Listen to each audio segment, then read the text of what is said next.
Welcome to The Bounty, a new, bold Counter-Strike format where every round raises the stakes. Here's how it works. The prize pool isn't just split at the end, it's distributed as bounties.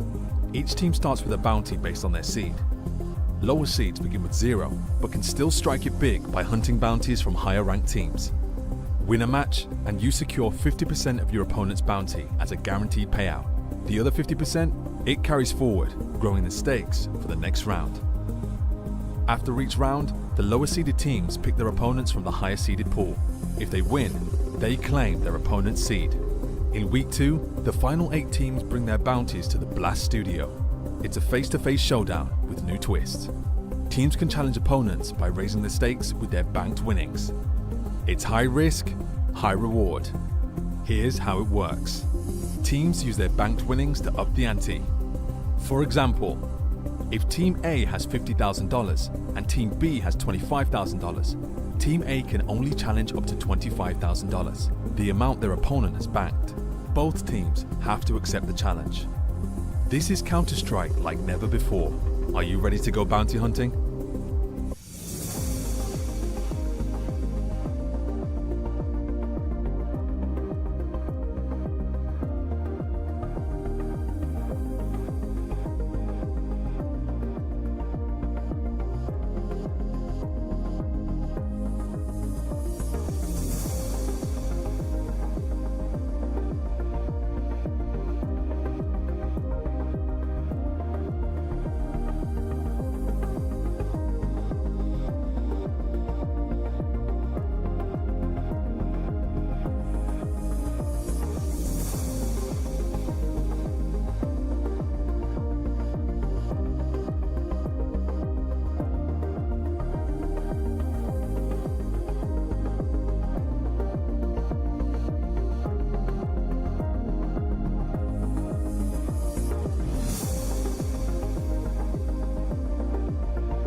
Championship Sunday has arrived at the first ever season of the Blast Bounty. My name is Ferris Spears, joined by the capable hands of Pimp and Maui, who've been here all week long. We were here last week as well without the players, but it's so nice to have the players joining us in the studio to be kicking off this 2025 season. Of course. It was nice to see the webcam reactions.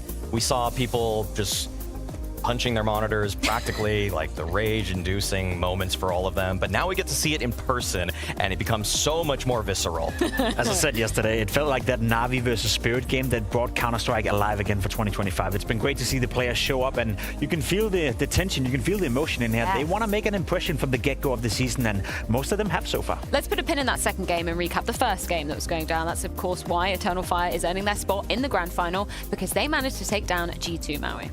I absolutely love this game. This felt like it was brain versus brawn in some aspects. The way that Madger wanted to call these games, the clear game plans, the fact that even without Xantares having a pop-off performance, they were able to get it done. And unfortunately, on the other side, G2, I will say, if I'm being honest, I've seen some light improvements in this team. I don't have it out for Taz anymore. There may be another guy on the roster that I still have questions about. But in terms of individuals, they are a team to look out for this season. Yeah, I agree. I think it was a great game yesterday, and if you want to phrase it up, you know, in a very simple way, I think the better team won against the better players yesterday. There's no doubt that when you look at Monty, Heavy Guard, and Malps for that matter as well, the raw individual skill they have, they can unleash it in moments, and they did against EF yesterday. But Matcher with some great calling, EF with some great team cohesion. Yes. The better team won yesterday, and I don't know what you like more, better players, better team play, but we saw EF, you know, really put a big scalp to the name. Yeah, definitely. Na'Vi versus Spirit, I'd say that could even take the mantle for the even more entertaining game, which is saying something. And you're totally right, Maui, on that Ancient train. That delivered. You got to begin believing in what Ancient can provide between two heavy hitter teams. That was so great. The evolution of calling throughout that game, the way that every individual in the server had a pop-off moment at one point or another. That was everything you could want from a game of CS, but spirit. Yeah, they're the raging major champions, and they showed the previous major champions why they're the new dogs. The raw emotion we got in that game yesterday, standing behind the players, standing behind Na'Vi, even when they were winning rounds, they were slam desking. Even when they were losing, they were upset about it. The same could be said for Donk as well. He had a period in the game where he didn't get much done. He was upset, he was mad, and then he came alive. It was a game that lived its own life almost. There was a nerve to it, and for my money, the best game we've seen in all of 2025 so far. I would totally agree with that. We had winners, we had losers, we still have some losers, Jacob, when we check in with our Blast TV fantasy. You're really at Struggle City. What happened to your goat? I mean, I picked Saivu, and I made a mistake. You know, sometimes you gotta back your goat. Sometimes the goat will not back you, and that's just the way it works. Congratulations again for having an original thought and picking Donk out of all people. Did Zywoo let you down again? Just like he did in how many tournaments last year? Oh, did you really think it was gonna change? The script is the same, pimp. Donk's on top, okay? If you didn't pick Donk, what are you doing? And we see what you're doing. You're coming way dead last. Look at the point differential here. Yeah, that's pretty wild. Saivu is my goat. I love just being in the middle of the pack. Shout out Harry Russell, the genius among us. Damn. Did you ever suspect that, Maui? Harry, despite what he lets on, actually one of the most brilliant Counter-Strike minds in the scene. For real. You get him in a room talking about CS. He knows his stuff. I will be real. Well, we still got time for those to be changing. Probably not for you, Jacob, but we do have a grand final coming your way. Of course, we can take a look at the schedule. That is going to be going down a best of 5 grand final. Cannot wait to see exactly what goes down there. We began with 32 teams. Now just 2 teams remain. We've seen plenty of new faces coming into the studio and plenty of emotions to go alongside it.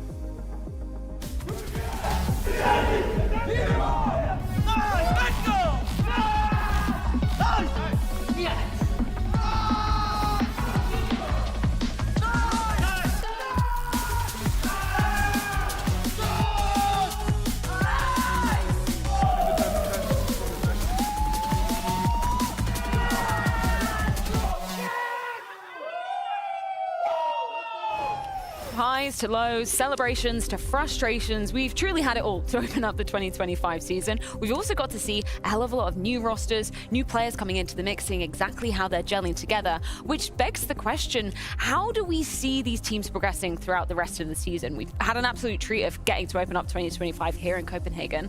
So I think we should go through the players and have a look at how we're kind of ranking them going on towards Katowice, which is literally just a couple days away from starting off, Jacob. Yeah, that's a massive tournament for a lot of these teams coming up. Of course, it's going to be a temperature check as we don't really have that much information on them. However, championship contenders, playoff bound or group stage warriors, we'll find out where we place these different teams. Bear in mind, Maui, some of them we only seen play once, so it's just a small temperature check. Of course. But everybody knows that I love a tier list, and so you are the king of tier lists, actually. Have you patented that? Let's dive into Heroic. Obviously, we saw them coming into the new season. Hell of a lot of new names on the roster. Just to clarify, this is the Valve ranking. Maui, they do update this every day. Every day. Yeah, this is for today. It's for today. So we're getting the live data. Yeah, tell me a story about Heroic and how you've seen them so far. I think they impressed a lot, you know, just for them to get inside this studio, for them to win a couple of games. That was very impressive. We didn't really know what to expect with some players coming into it, with the core of the lineup being switched out as well, but I think they really, really did impress me. So a team that I hold in a high regard, a couple of interesting names in there. Tene as well, he secured his visa. He's got to be at IM Katowice, so no stand-in situation. So overall, a great start for Heroic.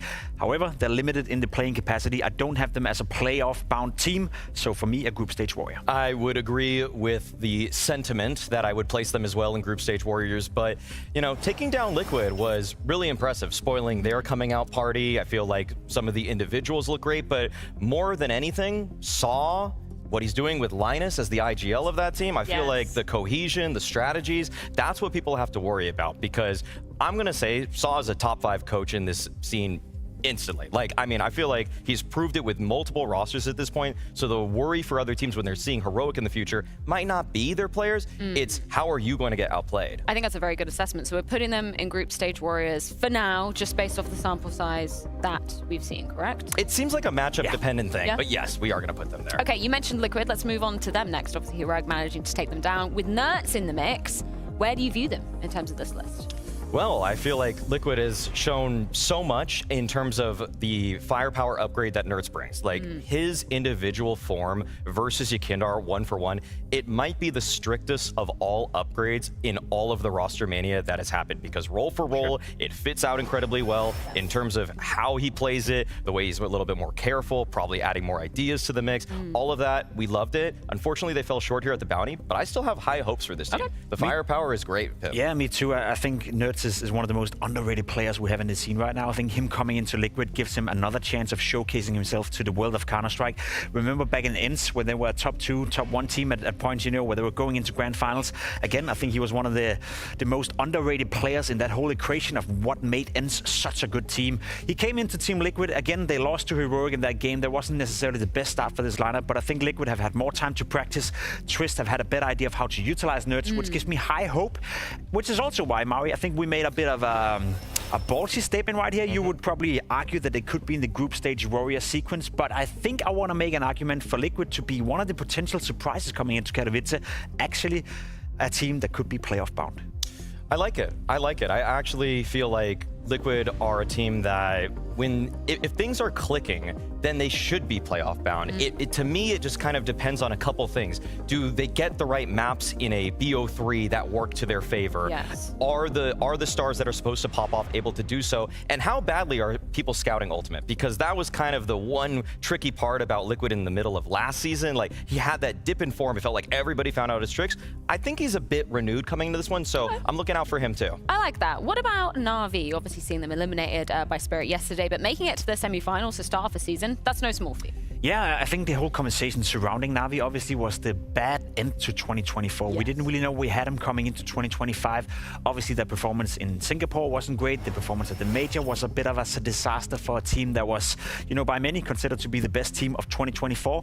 I think what we've seen so far here, the Blast Bounty, is a team that is playing decent and good Counter-Strike. But if there's one worrying sign for me, and I gotta be honest with that was the whole mental state of the team yesterday. I felt a lot of emotions, and it was negative emotion. It was negative energy, and I'm not a big energy guy. I'm not a big guy on speaking of aura and, you know, vibes and all that kind of stuff. You mentioned that word a lot, though. Yeah, but I'm trying to invite Maui into this conversation as well. You said it more than I have. I know. I'm just trying to make you feel comfortable. I think that's something they got to look into. In terms of role playing, we saw it yesterday against Spirit. They can play Counter-Strike at an incredible high level, but they got to control their emotions and maybe find back to the happy days. Na'Vi, for me, last season, were so good at resetting if they lost one map, moving on to the second, feeling like the championship caliber roster that they should be and could be at any point in time. And I think that's why we did put them, though, in that highest tier. Even though they didn't beat Spirit on a single map, they put the hardest test against them. And an even hotter take is, I mean, I think that Ancient map that they played against Spirit is probably going to be one of the closest maps that Spirit have at this entire event, and we still have a BO5 to play. They are still a championship contender heading into Katowice until they show us something else. Yeah, I think that's a fair assessment. Let's move on to Pain. Obviously, with quite the revelation in terms of the roster, one of your favorite new players to be onto kind of the mainstay scene, I guess, of Counter-Strike. How do you like what they've shown so far, and where do you think they're going in Kato? Davideus is another upgrade on paper over Lux, and so I've been liking Pain for the fact that he is integrated so seamlessly, the fact that Biguzera seems to be taking this supportive role head on and actually excelling at it. Pain is one of the most exciting teams, not only because of the individuals, though, but because their tactics look so well orchestrated. Slow, default, methodical, covering their bases, using the sort of space that they take on the map to the best effect. Biguzera has proven that he is an excellent IGL, and he has an upgraded roster to go even further. However, Pimp, I don't know if it's going to be enough because Kato's so stacked. Yeah, that's the thing, right? We got to manage our expectations. And I think the expectations for Pain coming into the season was that they could be a team that could cause an upset or two. I think nowadays our expectation, after having watched them at the Blast Bounty, having watched Davideus coming into the team, is a team that realistically can go toe-to-toe against some of the teams that could be playoff bound. Do we think they will? Most likely not. Do we think they're a team that will come in, you know, and be a stable within the top 10? Probably not. There's so many good teams out there, but they are in the conversation, and that in itself is a massive credit towards Pain Gaming as well. I'd also argue that Furia, you know, if they want to be called the best Brazilian team, they got to step it up a little bit. Yeah. Right now, I see Pain being that team. So not a team that is going into the playoff. They're not playoff bound. They're not championship quality. But just being in the group stage at IM Katowice, that in itself is not a bad sign for a team that has impressed me an awful lot so far. Is this one that you guys were fighting over? I heard there was, you know, some tension of your decisions that you've made jointly together. This one, not as much. I just feel like Pain will be one of those playoff-bound teams or championship contenders if they upgrade one position. Okay. I don't want to throw anybody under the bus right now for Pain because I want to see them play out a little bit more of the season with the new roster, but just I need to see a jump up from a couple guys on that team. Next one might sound a little bit strange because obviously Mongols went here, they chose to skip. I hear there was a few broken legs in the mix, all rumors aside. They are currently ranked 3rd on the VRS, and they are going to be in Katowice.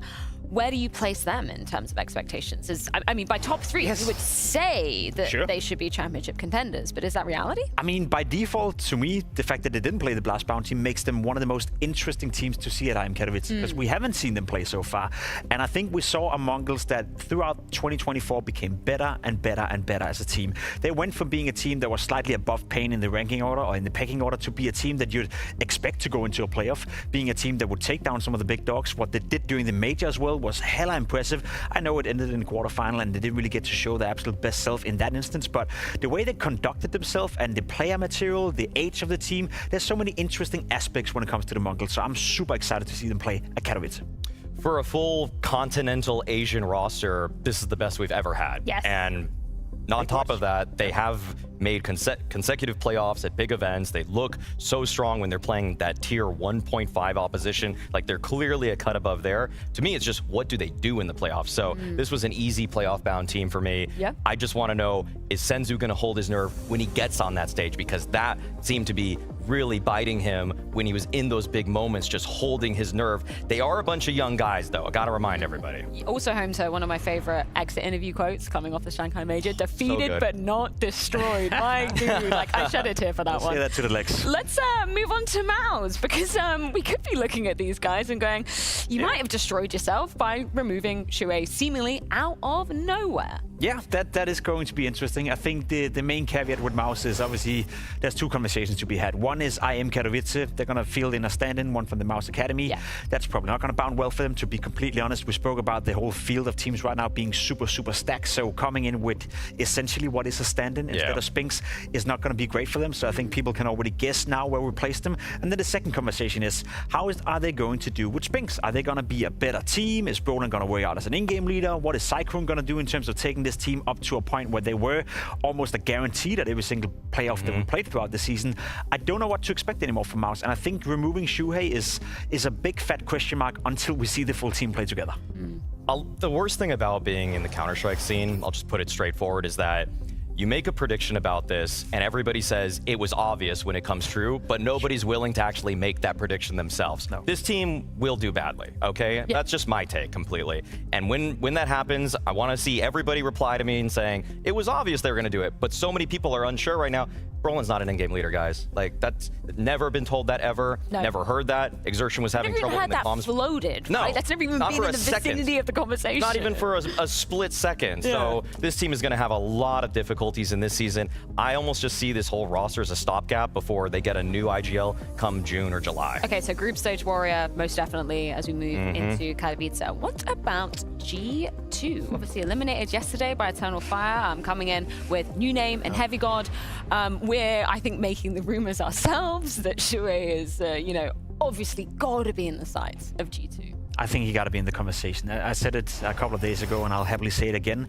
Again, regardless of what you think of Snacks being an in-game leader of G2, regardless of how Snacks would have played at this tournament, I don't even care if he had a good tournament, bad tournament. In isolation, if you are the organization, if you have capacities like Monacy on your team, Heavy Guard who's come in and hit the ground running, you have Malps who's being catered to be potentially, you know, the new Nico within this lineup as well, and have already shown glimpses of that.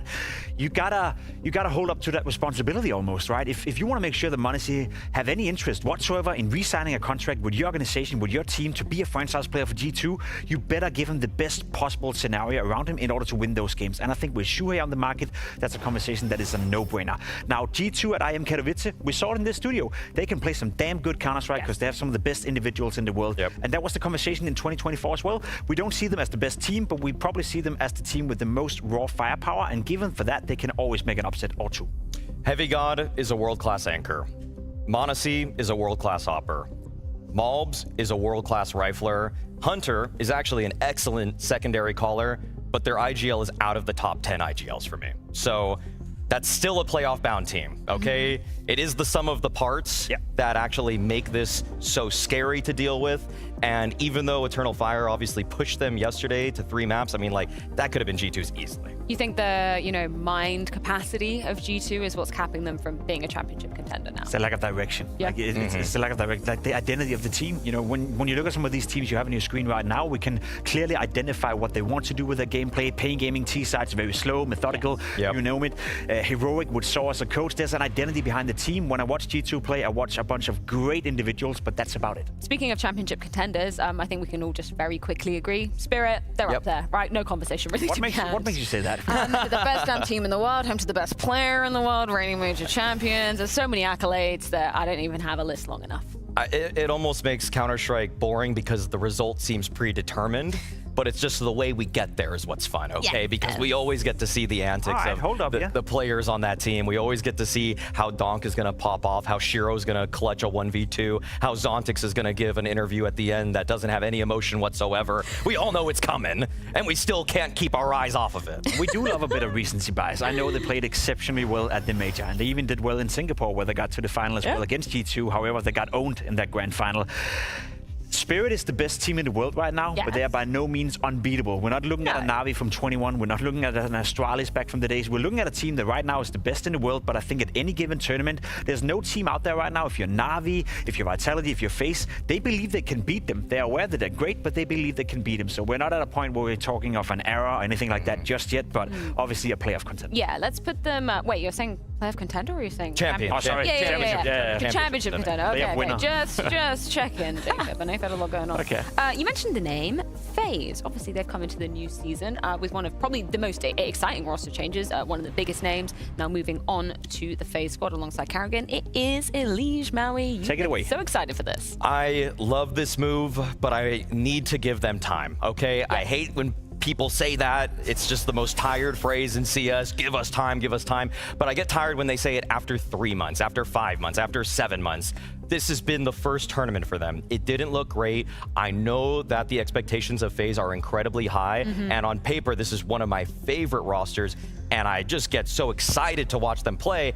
However, I feel like it is going to take them a couple months before I'm actually putting them in those Elite 6 teams to make it to a playoffs of a tournament like Katowice. And I just want to provide context for why you're saying that, because I somewhat agree. Elige coming into FaZe Clan, Karrigan said it perfectly fine himself. Changing one player shouldn't necessarily mean too much of a difference, but it does within FaZe Clan. He said that it even felt like we changed 50% of the team just by bringing in Elige. He will get all the roles that he wants. He will be set up. He will be the star of this team, but that also means Reigns has to take up a new position. Where he's moving into a bit of an anchor role, which has never really been the jam and butter of Reign, at least not the last 5 years. So I think that's where the big caveat is. It's not about whether Elige is going to perform or not. I think FaZe will perform with time as well, but Reign is the big question mark to me. Can this old dog who's been around for such a long time, who's done so well for himself, can he reinvent himself and once more become an influential player? I think it's going to take a bit of time. I still personally had them as a playoff contender, but we agreed to put him into a group stage warrior. Really? Because Maui is... he's the big boss here. Really? Hey, it's because we had another team that was playoff bound, of course, though. Okay. I'm trying to keep it to 6 teams over there. Yeah. FaZe, they're on the fringe. If we could have put them at the very top of group stage warriors, that's obviously where we would have had them. So where's Vitality going? Obviously taking Robs from the side of FaZe. And this feels a bit easier to fit him into the system than Elige for FaZe. And that is why Vitality, on the other hand, yes, their T-sides look like they need a bit of reworking, but I will have some faith in what Rob said, saying that they are very, very easy to fix those T-sides, which really were their Achilles heel at this event. if I know anything, I know that Robs can make it work. He did it with FaZe. He did it with a Mouse Sports lineup before that. I rate Apex very highly. And also, your GOAT, Pimp. I mean, he's still there. He's still there, and I know that he's going to be good for farming some people in a group stage. Okay. They will be in the playoff as well. But let's be honest, Cybo's a known quantity. We know he's going to do well. I think Robs as well. As you said, perhaps it's going to take him a bit of time to feel comfortable within that environment. And I think Robs as a player type, Robs as a personality, he needs to be made sure what's going on around him before he can make all the right decisions and be this annoying opponent to go up against. So they also need a bit of time, but I agree with Maui. Should be easier to slot him in, which is why I think the Vitality success will come sooner than later. A little bit of a question mark to me, though, is Flamesy. He is going to change a couple of positions, but let's be honest, Vitality, they are a playoff-bound team. Not a championship contender. Not a championship Not yet. contender. Not quite. No. Losing to EF in the fashion that they did, it's tough to believe. That's fair enough. I think it's, a fair assessment to say the teams that we've got at the creme de la creme haven't made any roster changes. You need a little bit of time to be filling in new shoes. Speaking of new shoes, let's talk about Falcons.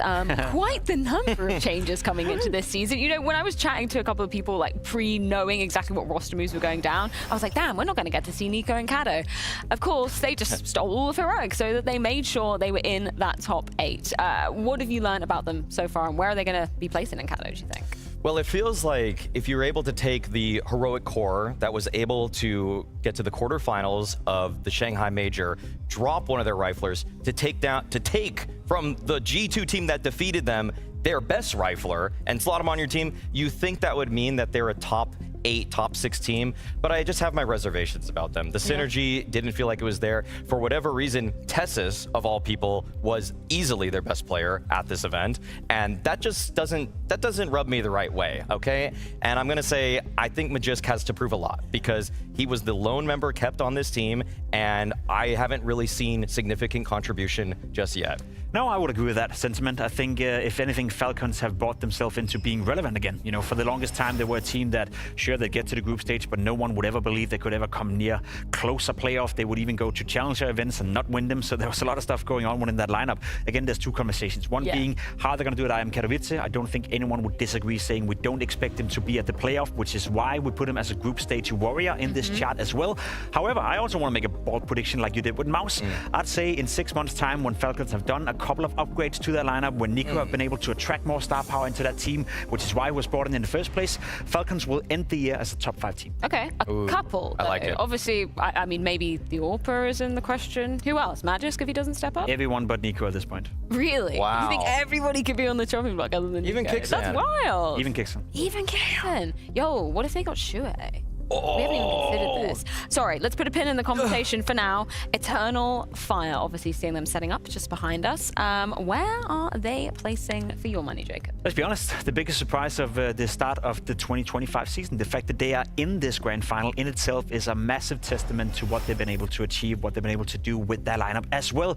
Again, like with every other team, it's a temperature check. It's still early days, but they have proven to me now that they're ready to enter the conversation, just outside the top 5. And this is why I want people to listen very carefully. We're talking expectations for Katowice. I think they're going to come in with a lot of confidence, obviously for being in the grand final, but also for the future as well. Not everyone can be the best team in the world. Not everyone can have the budget like a top 5 team in the world. Yeah. And right now, EF is, in the conversation to be a top 5 team with a significantly less budget than everyone else, with a very depleted scene in terms of raw talent. It's not like they can go out there and shop Turkish players and replace anyone if someone is having a bad showing. So the fact of the matter is that we even have them in this conversation is probably the biggest testament and the biggest compliment I can give to them. But to stay there and go into Katowice and replicate this performance is going to be tough for them. It is. Where I see Eternal Fire at this event is that they are tactically ahead of so many of the teams that are more loaded with firepower. The field is going to catch up tactically. The firepower will remain in favor of those teams that have the bigger name rosters. That's what's scary about Eternal Fire.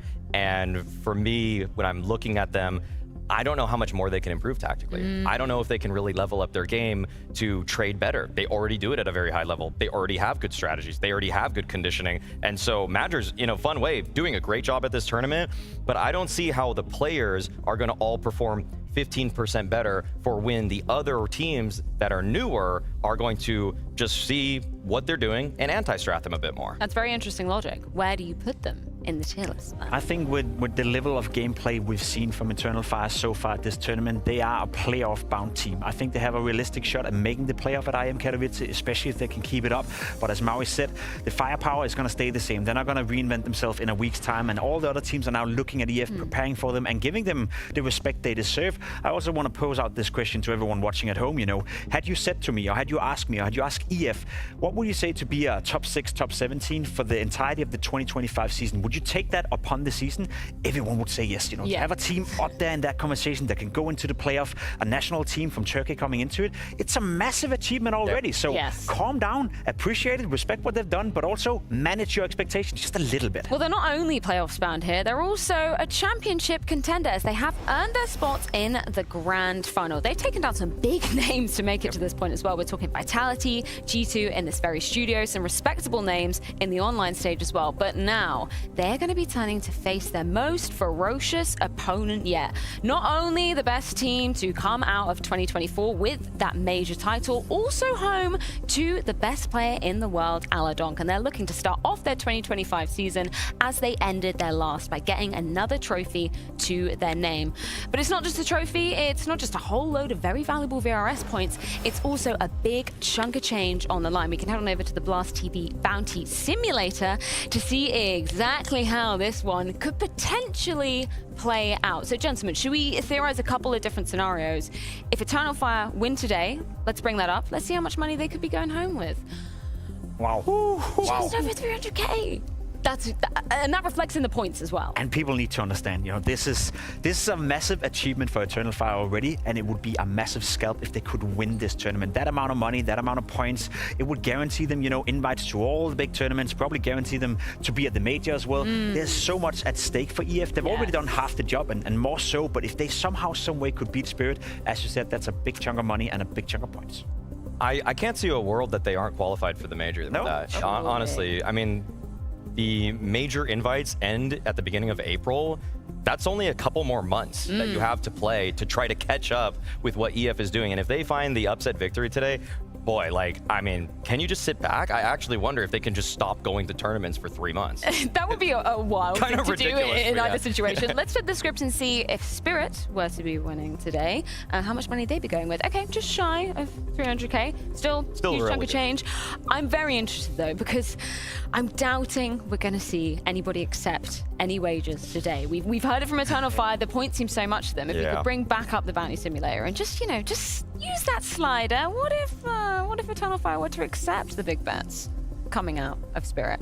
It would be a big surprise. It'd be nice, but I doubt it's going to happen. Look at that. That could be even more money. $300,000. Wow. $3,000. I don't think it's going to happen, though. No. I don't think it's going to happen, unfortunately. They should, honestly, I've been hoping someone would do it throughout the entire tournament, but I 100% understand EF if they're not willing to gamble anything on what they've achieved so far. Yeah, I mean, they've been, you know, it's been toyed, it's been hung in front of them in both of their games. We're talking G2 and Vitality, which was very impressive to see Eternal Fire being able to take down those kind of names to start off the season. What they've already accomplished and done, and proving that they can stick it to the big dogs with great tactical play, that's what's been the most impressive thing about Eternal Fire. They had a bit of a dip at the end of the previous year, not even qualifying to the Shanghai Major, and they looked back at their roster. They said, what needs to change? How can we fix it? They dug deep into the Turkish scene. They found a new up-and-comer in Jota. And honestly, I can't believe that the team that has found the most success at the opening tournament of the season is Eternal Fire, because yes, this move was there, and some people that knew Tier 2 knew Jota was quite good, but it's not the blockbuster signing. That's what's so impressive about all of this and what Madger's accomplished. Also the fashion they won in, you know, you saw the teams they beat right there. You look at Falcons, you look at Vitality, G2, all world-class teams, or at least teams with world-class players.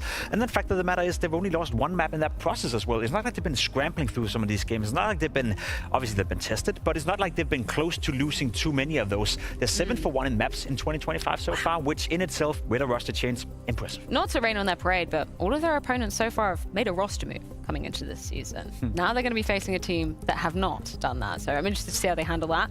Let's talk a bit more about Madger, because you were very impressed yesterday, Maui, with some of the adaptations he's been making during the game, especially in that semi-final, because they were starting off basically every map negative in rounds, right? G2 always getting the upper hand. Madger has shown me at this tournament that the style that he wants to call might feel a bit simplistic, but it almost reminds me of the way that the best IGLs in the world called back in 2018 and 2019, where you are clearly going into every match with a very concerted game plan, hitting a specific bomb site over and over and over again, and then you use the conditioning of that sort of play to then mind game with your opponents. It tricked G2 at certain times, it tricked Vitality at certain times, it got the better of teams that on paper have more firepower with them. And when we were looking last year at who was the best IGL in the world, it's the guy that got the most out of pieces that were unsuspecting. And Madger, by and large, has done that to take down Vitality and G2, who have on paper way better firepower. I have to give him credit now. Just to contextualize that, I think it's also a result of the fact that he knows what tools he has around. If he had Nico on his team, if he had a m0NESY on his team, he would play different. And that's, again, probably the biggest compliment you can give to any coach or any in-game leader out there. The better you know your players, the better you know your strengths, and the better you know your flaws and your weaknesses, the better you can work around them. And I think that's what Madger is doing. The way he's calling, sometimes you see them hit the B bomb site on Dust 4 times in a row. Against Vitality, just to give you an essence, they hit the B bomb site on Mirage 4 times in a row.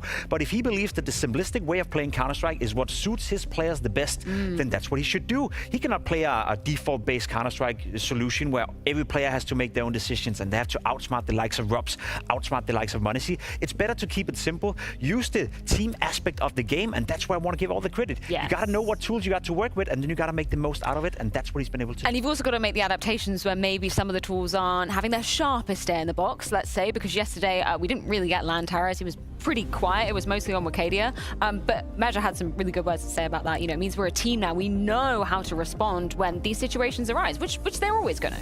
When your best player is not even putting up the superstar numbers that he is capable of, and you're still able to find wins, when your team rating is lower than your opponent in a BO3 and you are still winning, this is, again, another testament to how strong the teamwork is from Eternal Fire, how they are winning some of these rounds, and then G2 just has to save and get exit kills.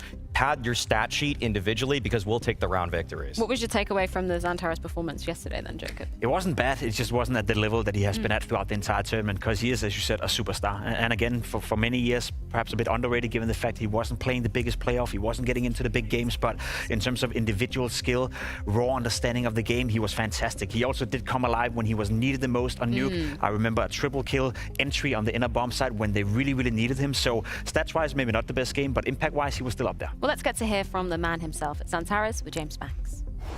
Xantares, 29 years old, you finally make it on the HLTV top 20 in 15th place. How much does that mean to you? Because we have obviously said so many times how good you are as a player. Like, it means a lot for me. I'm just a hard work guy, so I just try everything to like make top 15. So I'm just glad I make it. So that's it. Yeah. I also wanted to ask you, I remember in CSGO, you used to play with Mouse XL. In CS2, that's gone, but obviously you must have tried to find a way to get past this. How do you do it? Yeah, I just change my sensitivity and I try to adapt because must be adapt. Like, there is no choice, so I just play out of deathmatch to adapt. Yeah. So I make a little bit quick, so I'm just happy to just make it, you know. Yeah. I feel still nice, you know. So you've got it feeling good again. Do you feel like you're back at your best? Right now, like, I'm a little bit sick, so I'm not my not best perform, but today I will just do everything to win the game. For you, yesterday, it wasn't normally the level we see from you. Do you understand why? Yeah, I have no idea. Like, I don't know. I just feel like very bad after the game, but we won anyway. Like, after the game, I just talked to my friend. Like, I say, sorry guys, like, I didn't play my own level, but today maybe I will make it better. And your team are definitely going to need you against Spirit. This is your first grand final since EPL 20. You've already taken down Vitality and G2 here. Do you feel like you're ready now for this Spirit challenge compared to when you last faced them at BetBoom? Yeah, of course. Like, we just watch how they play. Like, we both team like similar, and we played like 2 times, 3 times against each other, and then like we know how to play now. Like, we will be adapt, you know, like in the game. Like, we will see what's going on, you know. I look forward to seeing it, man. Good luck. It's an interesting thought that I kind of want to get your insight on whilst Xantares is off chatting to somebody very important whilst taking he's business warming calls. up. He was saying to Banks, you know, I can't really explain why I had an off day yesterday. It must be hard as a player to actually be able to vocalize why maybe you're just feeling a bit off.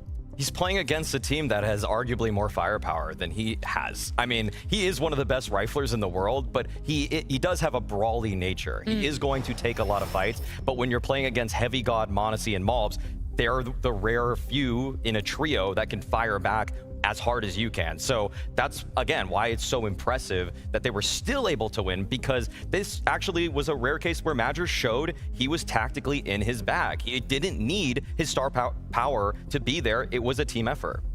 That's just how it is sometimes for a player. You can't describe it, you can't give an explanation. Sometimes you're having a good day, sometimes you're having a bad day, and it's probably the question that gets asked the most out there by the community as well. How do I become consistent at Counter-Strike? How do I make sure that every game I play, I'm the best player on the server? Obviously, you can do a lot of stuff to move in that direction, but no one is flawless. No one is going to have a perfect game, or a game where nothing goes wrong. We saw with Saibu inside the studio as well for Vitality. He did not have a great showing whatsoever as well. So sometimes don't seek for an explanation when there is none. Just accept the fact that for the vast majority of time, he's a superstar. Just one little thing I have to comment on from that interview, though. For him to switch from using in-game mouse excel to not using it at all, let me just say to the fans out there that are wondering, like, what sense they should use, what mouse they should use, good aimers are good aimers. Like, if you put in the work to be a good aimer, it doesn't matter what the settings are, you're going to adapt. Your hand-eye coordination will catch up to whatever settings or mouse or setup you have, and that's why Xantares has this longevity that he does. Fun note as well, one of the only players in the entire tournament who's still playing with a wired mouse as well. Most of them are wireless. You're not a big fan of that, are you, Jacob? You said some.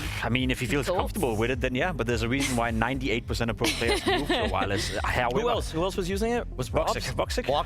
Yeah. Voxic and Xantares stuck with it, and that's fair enough. If you're comfortable with that, go for it, but it doesn't really matter. It's just a fun little tidbit. All right, tell me a little bit of the other stories we have about Voxic, because we've seen him, obviously, he's the AWPer for the side of Eternal Fire, but he's not afraid to pick up a rifle and actually do some heavy lifting with it. No, and I think that's the player I'm looking towards. If EF want to be a stable top team, if they want to continue to reiterate what they've done here at the Blast Studios so far, Voxic is a player that needs to find consistency in his gameplay. I think when he came into EF again, a lot of question marks surrounding him. His stay in Cloud9 wasn't that great. His former teams, wherever he were not looking that great. And then seemingly he's found a certain fire for the game again, a professionalism, and I think Matcha has helped him as well to get the most out of him.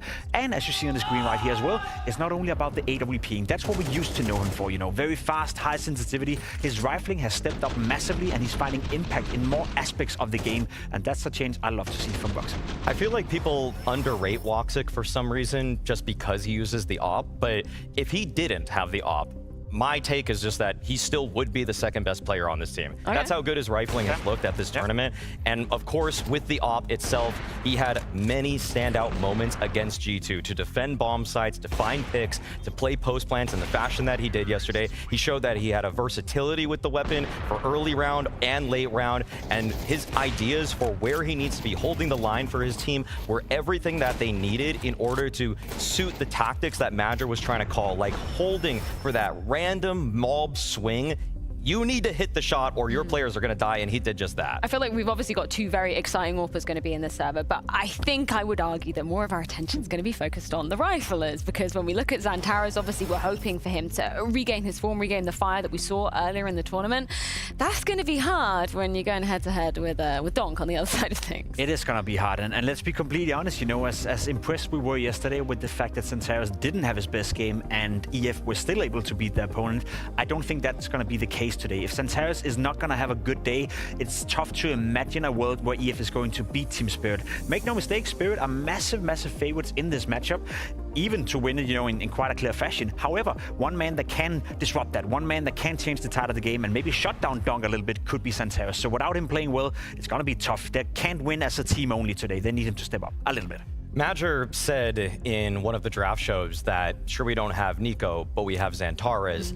I don't know if he's going to say the same thing about Donk. It's the final boss. Yeah. Exactly. A little bit tougher. And if anything, Xantares just should watch Nico demos for how to deal with Donk, because he had his number so long last year. So all in all, the firepower for that single matchup does lie in the favor of Spirit, but the supporting elements of Eternal Fire have been great at this tournament thus far. You could literally close your eyes and say, oh yeah, Donk was the reason why they won any series. But let's put this into context for yesterday, right? Because we were going to multiple several overtimes where in the first OT, Donk was pretty quiet, but then when he came alive, this completely changed the trajectory for Spirit. He was quiet, he was frustrated, and he was about to lose 18. You're down 18 to 15. Na'Vi just need one CT round, but Donk, you know, a fantastic round right here where he's very aggressive, assertive, he gets the multi-kill. Around here where Londa said it in the cast, he's in alert position. We don't see Donk be that often. Instant punishes 2 players, and then the following round, another entry in towards the bomb side. The amount of raw impact Donk had in this second half of the second overtime was absolutely absurd. If Donk can do that, you know, against a team like Na'Vi, one of the most structured teams, one of the teams that we always praise to be the best in overtimes, imagine what he can do against EF. So if I'm EF, I hope we don't go into overtime. Was it just down to Donk, though? We've got to give some props to Chopper as well for how he was able to adapt, especially considering no Hallie behind him at this tournament. Exactly. That's why I am giving credit to Chopper for a little bit more of what's happening in this tournament. In the later stages of overtime, we were able to see just how, even if Donk doesn't get the opening kill, they still have great ideas of how to play the mid rounds out. And that's where I really am starting to believe that Chopper, being one of the top 3 IGLs of last year, as voted by HLTV panelists, they might be cooking in that one a little bit, okay? All right, because I held my reservations. I thought that Hallie was really the main guy. That's what all the Spirit vlogs, that's what all the interviews have shown me. But in a live environment, we were able to see just how Chopper was able to break down the Na'Vi defense. Like, breaking down that Na'Vi defense has got to be one of the toughest tasks, as they are one of the most well-drilled teams in the world. So all in all, if he's able to pull off those kinds of mid-rounds again, then it can be people that are other than just Donk who really step up for them. Well, we do have some words on this exact topic, courtesy of James Banks. Chopper, you had a crazy game against Na'Vi, but it was the first time you were tested so far at the Bounty. Was this a game where you missed having Hallie behind you? It was a hard game because Hallie, I guess it's 50% or more of our game. Yeah, he has a lot of impacts, tacticals, pauses, and also he has really a lot of vision how to change game and how to help me or help the team, because we are still a young team who has a lot of voices. Let's go make this, go make this, no, let's go this. And when game is going in clutches, like close rounds, we have a lot of voices, a lot of visions how we need to play, and I need to fast to listen everything and make decision.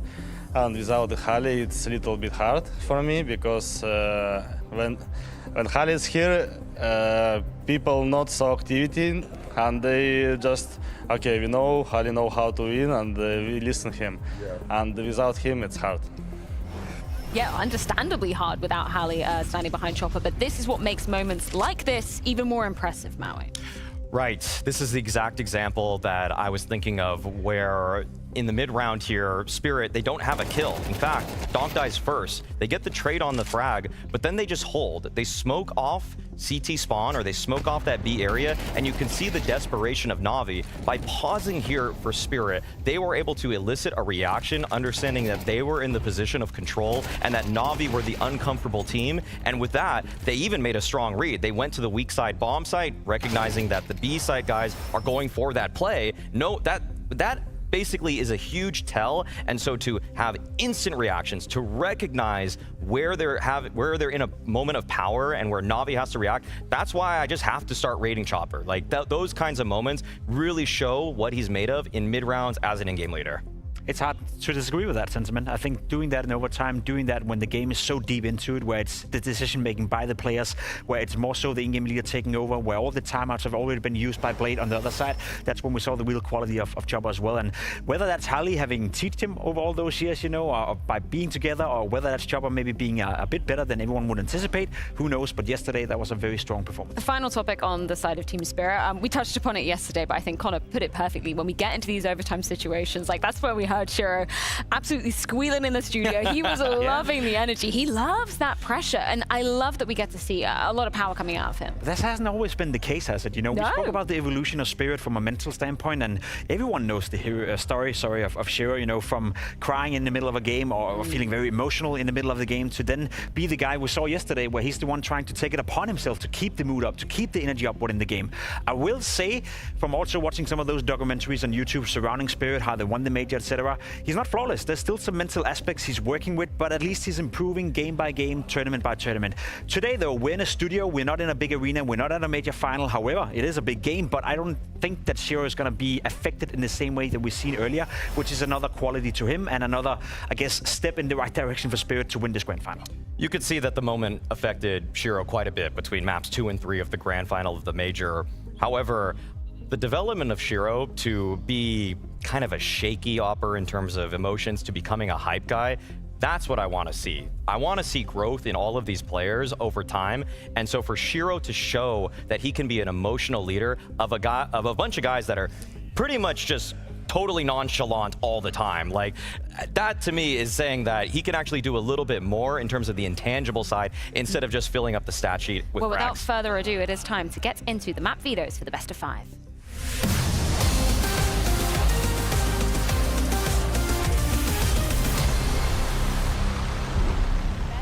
Five picks and bans. Ancient already banned out Maui. You crying in the club? I mean, yeah, it's a shame, but it is the permaban, as is the permaban of Spirit here. Yeah. I feel like Eternal Fire have been really loving their Anubis lately. Every time they can first pick it, they have been going for it, so they want to include it in this series. As for Spirit, they've shown 2 real strong first picks, Dust 2 and Nuke, but Nuke was against the weaker teams. I'm not sure what they consider Eternal Fire today, but if they really respect them, I feel like they would go for the Dust 2 personally. And okay, all right. They didn't do this versus Na'Vi Pimp. They went for the Nuke this time, which was a bit of a surprise to go away from it. But yeah, this seems to be the first pick of Spirit this season. Yeah, it has been so far. Very interesting. Of course, just noting out there that Train is still in the mix. Now, Dust 2 being picked by EF as well. I wouldn't say that's a bit of a gift to Team Spirit, but it's a sign of EF also coming into this game saying, we believe in ourselves. We trust ourselves to be a team that can go toe-to-toe versus Spirit on a map like Dust 2. To me, that speaks confidence. Mirage being picked by Spirit, which sets up this perfect scenario, Maui, that if we should go to a 5th map, if we have to go all the way out here tonight, we have Train as a 5th deciding map. That is perfection. That would be a beautiful story. Oh my That would be gosh. so beautiful. But what's the likelihood, Maui? We've been talking about both sides of the equations. We've obviously, you know, been hyping up the storylines. But maybe we need to crash back down to earth and go, Eternal Fire, they are by a country mile the underdogs in this one. Oh, it is a huge landslide, Freya. I don't really see many universes in which Eternal Fire is going to be taking us to that 5th map, let alone winning the series. Spirit are such heavy favorites.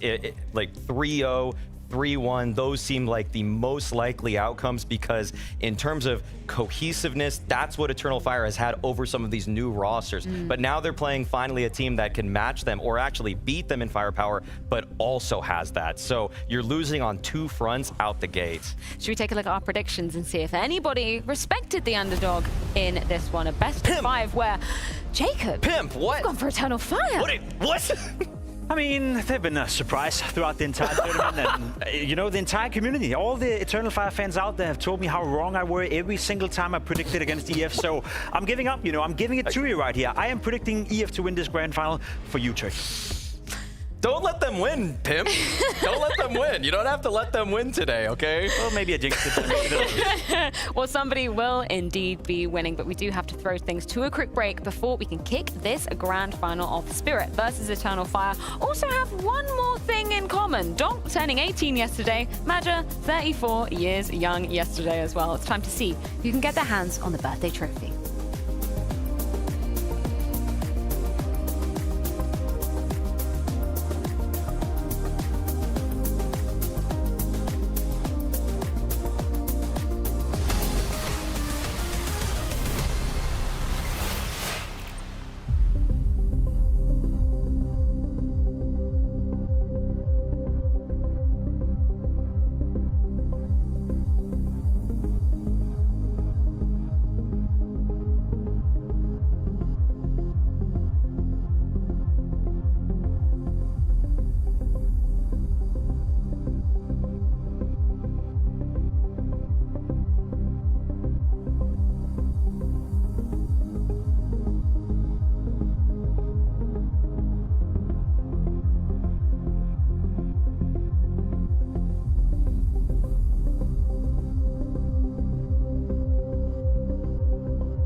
no matter if you're hunted or hunter, it doesn't matter for us.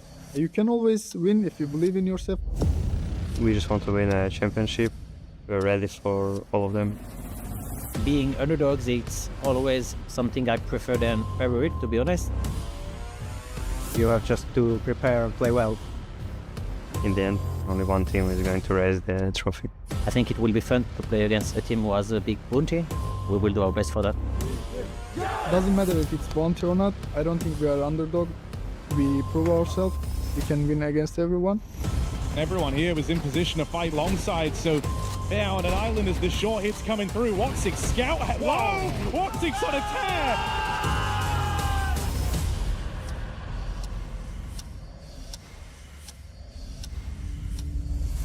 To have a target on my back, I don't care because I just want to win. Everyone wants to win. It doesn't apply any pressure.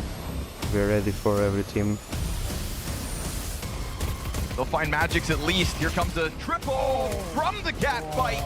Donk picks up. He is a samurai. That's not even a headshot for the quad.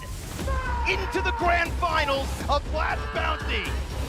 Eternal Fire move in to a grand final.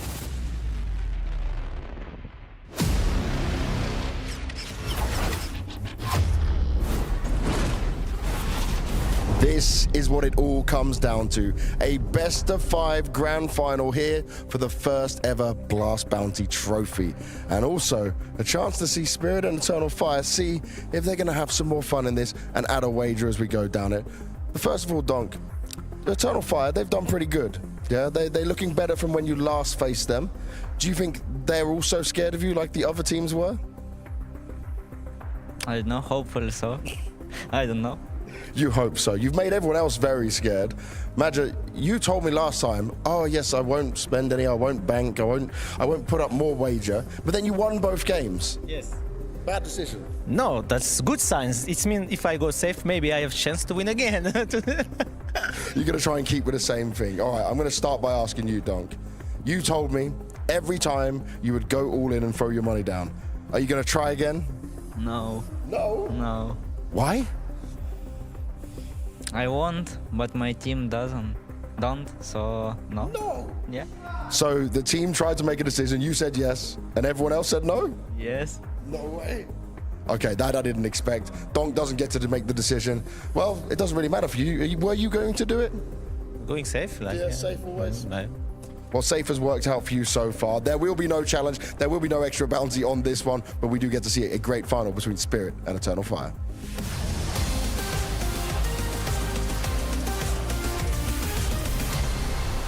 No extra cash on the line in this grand final. We kind of saw it coming, but I didn't see it coming from the side of Spirit. I thought it would be Madja to deny any extra wager, but it all makes sense going forwards. Let's talk about the maps. Best of 5, starting off on Anubis. We've seen Spirit decide to start on the CT side. What logic are you putting behind that, Jacob? That is interesting. That is interesting. We also know for a fact that they've done that when we get to Dust 2, so there's a big question mark attached to why you want to start on the CT side. I think Spirit trusts a lot in their defense. I think Spirit trusts a lot in their preparation for this game.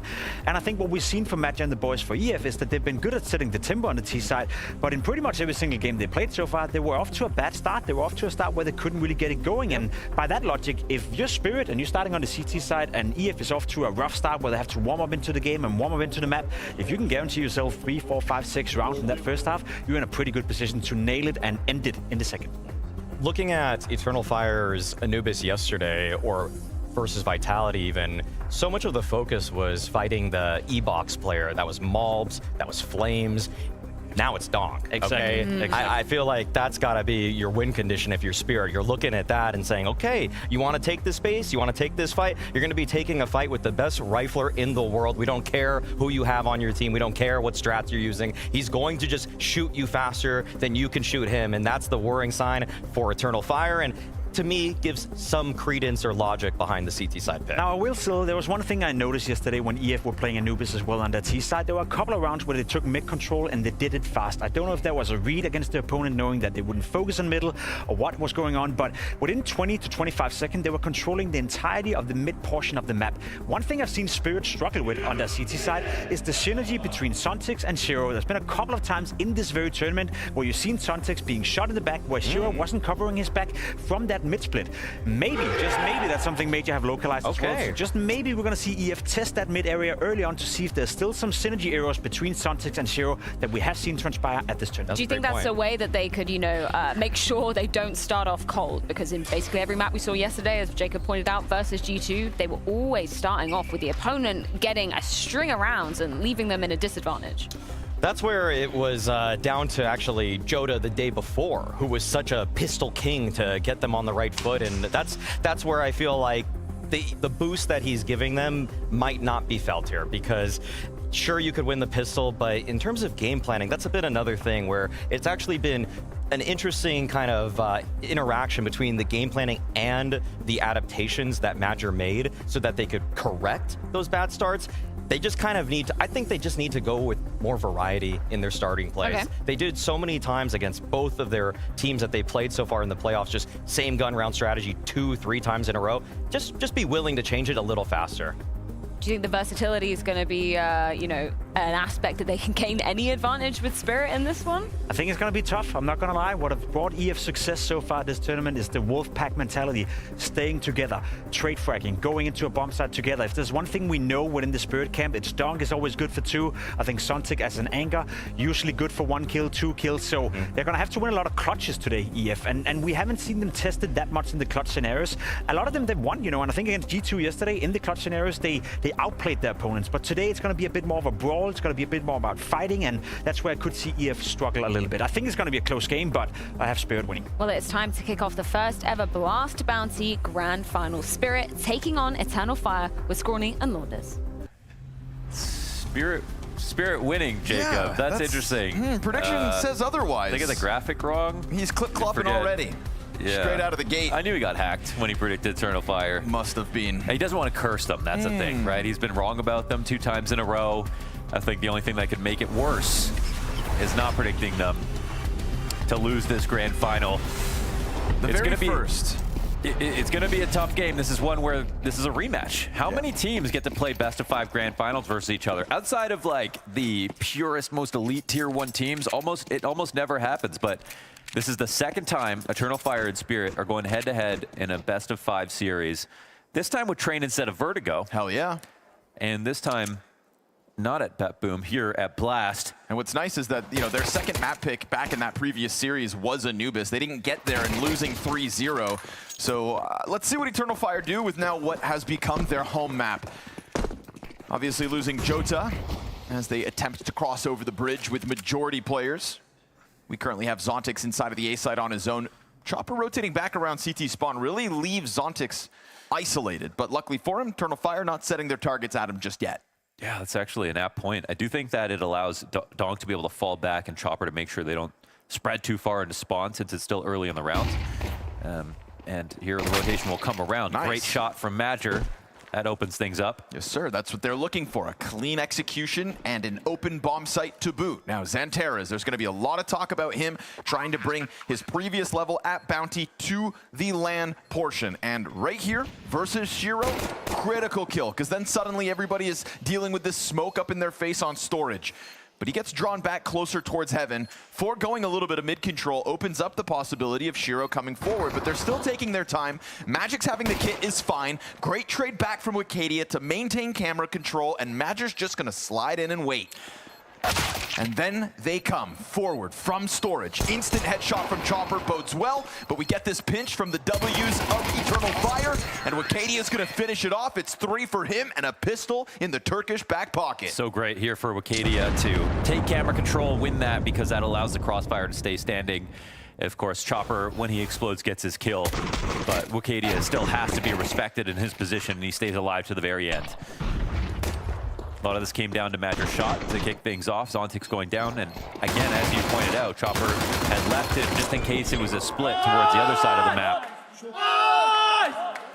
I liked Wakadia's interview where he said, I don't see ourselves as underdogs. Like, even if you clearly are, and they got 3-0 last time, they didn't get double digits last time, but you have to have the self-belief, and they have taken down 2 teams in this tournament that can have you believe they have a higher peak now than they did then. Money, money, money. You're going to farm in Xantares with a double as well. I like that you bring up that point because I'll second it with this. Yesterday on stage, standing across from Donk, Alexi B straight up told him, oh, we don't want to gamble. And we said that when you have a confidence-based player like Donk and you just kind of bend at the knee right before, 30 seconds before the game goes live, what does that indicate over to him? And so, yes, confidence will be key, and I think an opening map specifically on Anubis is going to be very critical for the series as we go forward. You know, because otherwise it's going to be 4 maps in a grand final that Spirit have won in a row, double digits and a win, or what a Turtle Fire are looking for. And if they're going to win this series, I'm going to go out on a limb and say it's going to be on Train. Okay. Which is, I think it's just going to have to go that far ultimately. If it ends before Train, I mean, then you have Eternal Fire beating Muhammad Ali, Mike Tyson, and Jake Paul all in one playoffs. They said it couldn't be done.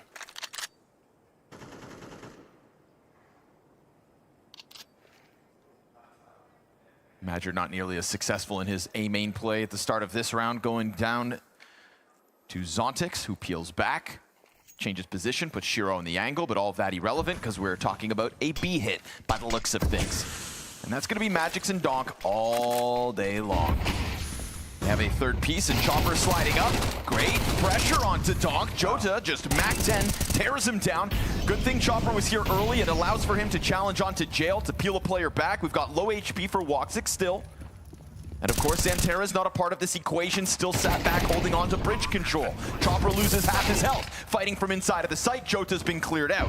Not ideal for Woxic to be playing at 17 health, but we said it has to be Xantares today, and this will be his first chance. Players right in front of him, not able to track Chopper. Chopper is looking to tap back into the form he showed us yesterday. Individually looked good versus Na'Vi. It's a long defuse, and it's a no challenge from Woxic. They concede this one, and Team Spirit pick up their first. Man, if he had HP, it would have actually been worth trying, but he wouldn't know they didn't have a kit in this situation. Chopper say we're gonna have to have this breathe strip on his next graffiti, on his next sticker. Honestly, when he gets into the major, because it feels like this has actually been working very well for him. Yeah, he talks about oxygen to the brain and how it opens things up, and I mean his fragging has been incredible. Someone just like tweeted me the stats of like every IGL right now and how they're all just suffering. Kerrigan, Apex. And then we don't have Chopper on that graph because his form right now is actually looking pristine. Sorry, Kerrigan, Apex, go on. It's Snacks was on there. Alexi B? Alexi was on there. I hate to say it, but we had to get there. Alexi did struggle. Oh, that's who you were fishing for. Alexi did struggle the most. That's for sure. Tough stuff. But not Chopper. And not Madger. Yeah, true. Which I think bodes well for our grand finals today. In their last best of 5 grand finals, in a 3-0 loss, it was actually Madger who was the top performer for 2 of those 3 maps. And again, probably why you lost. But he will step up in big pressure situations. We saw that at the Copenhagen Major when he identified, he's like, my teammate's not bringing it to the table today. I've got to go massive. Oof. And so we'll see if that is needed. Right now, Xantares with good timing on the mid walkout, nearly catching Shiro. Shiro doesn't come back for it. Yeah, you've given him a second chance. Interesting. Look, another active move from Chopper. Well, he's got the better utility now.